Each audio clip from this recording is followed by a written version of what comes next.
Welcome to Uncovered Biblical History and Traditions, the channel dedicated to lost stories of the biblical past. Discover stories of pre-Christian historical roots, biblical legends, lost church history and forgotten historical characters of faith. It is very helpful if you hit the like, subscribe and share. Help build my channel and let's take a look together into these uncovered forgotten tales. Imagine this, it's the winter solstice, thousands of years ago. Druid priests gather in the pre-dawn darkness at Stonehenge, their breath visible in the freezing air. They're waiting for something extraordinary. As the sun begins to rise, its rays pierce through a narrow gap between two massive stones, and suddenly, 8 brilliant rays of light burst forth, forming a perfect crossed cross. The priests knew this wasn't just astronomy. This was prophecy written in stone and starlight. But here's what will blow your mind. This same symbol, this 8-rayed cross, is now the standard Christmas star on greeting cards worldwide. Coincidence? By the end of this episode, you'll understand why the answer is almost certainly no. For centuries, Stonehenge has baffled archaeologists, mystics, and tourists alike. But what if the mystery has been solved, and most people simply haven't heard the answer? The key lies in understanding who actually built this astronomical marvel. According to historical research, the builders of Stonehenge were descendants of Hebrew Phoenician peoples, and this single fact unlocks everything about the monument's true purpose. Stonehenge wasn't built as a temple for pagan rituals, as popular culture often suggests. Instead, it was designed as a sophisticated astronomical observatory, one of many stone circles and avenues scattered across Britain. But these weren't just any observatories. For these ancient astronomer priests, the universe itself was their Bible, a celestial scripture containing divine revelations meant to be read and understood. This wasn't a foreign concept to the Hebrew people. The psalmist declared, "The heavens declare the glory of God, and the firmament showeth his handiwork." Every major constellation, planet, and star was studied meticulously, not out of idle curiosity, but with the understanding that God had encoded messages in the heavens. This same stellar knowledge guided the wise men to Bethlehem, following the prophesied star that was to rise out of Jacob, as mentioned in Numbers chapter 24 verse 17, and the Son of Righteousness that the prophet Malachi had foretold some 500 years before Christ's birth in Malachi chapter 4 verse 2. The fascinating thing is that this stellar revelation isn't just ancient folklore, it's documented in Scripture itself. The Book of Job, generally believed to be the oldest book in the Bible, dating back at least 2,000 years before Christ, contains numerous references to what scholars call stellar revelation. Job mentions the signs of the Zodiac and names several stars and constellations as being both ancient and well-known, even in his time. Psalm chapter 147 verse 4 reinforces this, stating, "He telleth the number of the stars, he giveth them all the names." But why would God use the stars to communicate? The answer is beautifully simple. Pictures speak every language. Before the Bible was written, before even the Great Pyramid of Egypt, sometimes called the Bible in stone, was constructed, God used the stars to preserve, expound, and perpetuate a record of how he would deal with mankind from the foundation of the world to the end of time. Universal pictures that could be understood by all people, everywhere, regardless of their spoken language.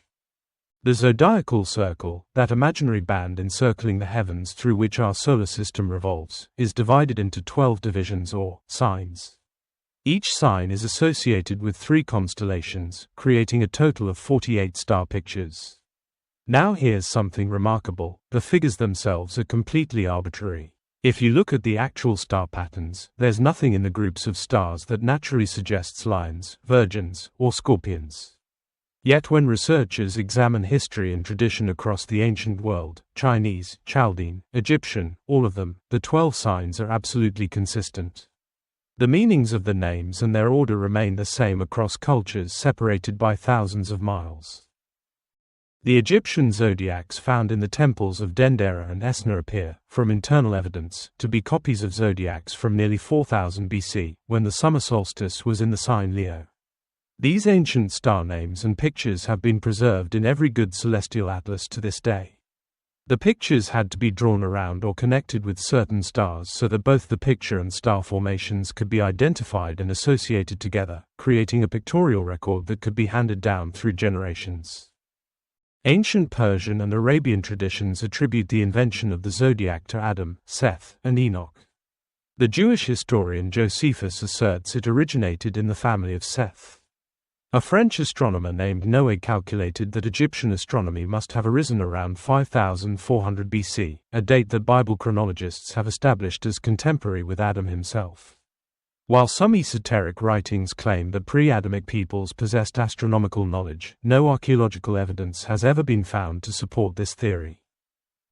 If you would like further context and the rest of the story, check out previous videos and future videos. If you would like more information where to research this subject, pause this image and look into these resources or find resources in description. If you have book sources or links of your own on this subject, please share in comments or email me.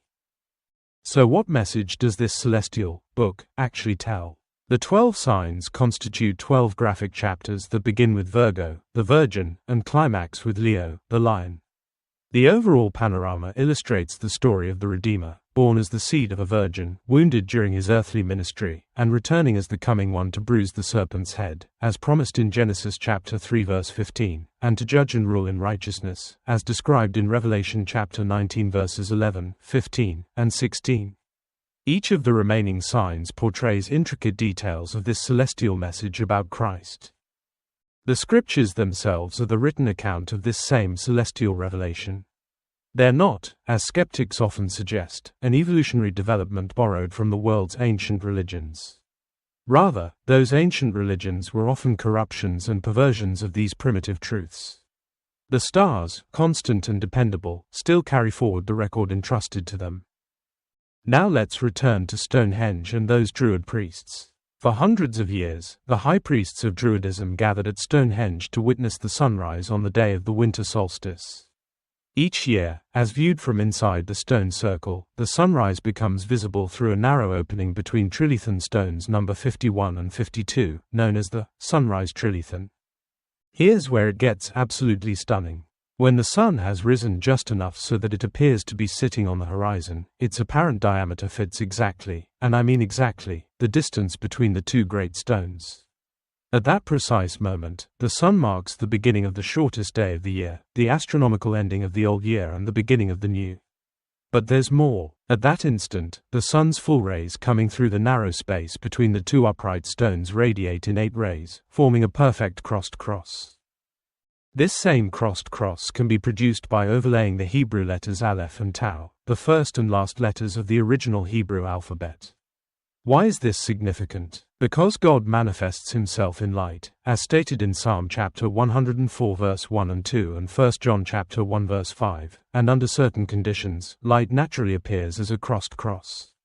Combined with the significance of Aleph and Tav, this clearly indicates that a crossed cross is a symbol of the everlastingness of God. Listen to what Scripture says about this. Isaiah chapter 44 verse 6 proclaims, "Thus saith the Lord King of Israel, and his Redeemer the Lord of hosts, I am the first, and I am the last, and besides me there is no God." And again in Isaiah chapter 48 verse 12, "Hearken unto me, O Jacob and Israel, my called, I am he, I am the first, I also am the last." The first and last letters of the Hebrew alphabet form the name of God in the Old Testament. In the New Testament, the first and last letters of the Greek alphabet, Alpha and Omega, are used by Christ as a name for himself. Jesus is declaring that he and God are one, the beginning and the end, the first and the last of all things. Revelation chapter 1 verse 11 records him, saying, "I am Alpha and Omega, the first and the last." And in Revelation chapter 22 verse 13, "And he said unto me, It is done. I am Alpha and Omega, the beginning and the end, the first and the last." Biblical scholars have long recognized that the number 8 is the number of Christ in biblical numerology. With this in mind, consider the rather sudden adoption in modern times of the crossed cross, that 8-rayed star, as the standard form of the Christmas star. This symbol now appears on Christmas greeting cards, seals, and stamps from countries around the world. This raises profound questions. Was this crossed star the true form of the Christmas star that appeared to the wise men and led them to the Christ child? And even more provocatively, could this crossed star be the true form of the sign of the Son of Man, prophesied to appear in the heavens, heralding Christ's return? Matthew chapter 24 verse 30 tells us, "And then shall appear the sign of the Son of Man in heaven, and then shall all the tribes of the earth mourn, and they shall see the Son of Man coming in the clouds of heaven with power and great glory." The builders of Stonehenge encoded something extraordinary into those massive stones, a celestial clock that, every winter solstice, produces a perfect 8-rayed crossed cross of light. Whether they fully understood the prophetic significance of what they were creating, we may never know. But the fact that this same symbol has emerged as the universal representation of the Star of Bethlehem suggests something far deeper than cultural coincidence. The heavens truly do declare the glory of God, and perhaps those ancient stones still have something to teach us about watching the skies for signs of His return. Thanks for watching. If you enjoyed this video, don't forget to like, comment, share and subscribe for more great content. Hit the notification bell so you never miss an update. See you in the next video.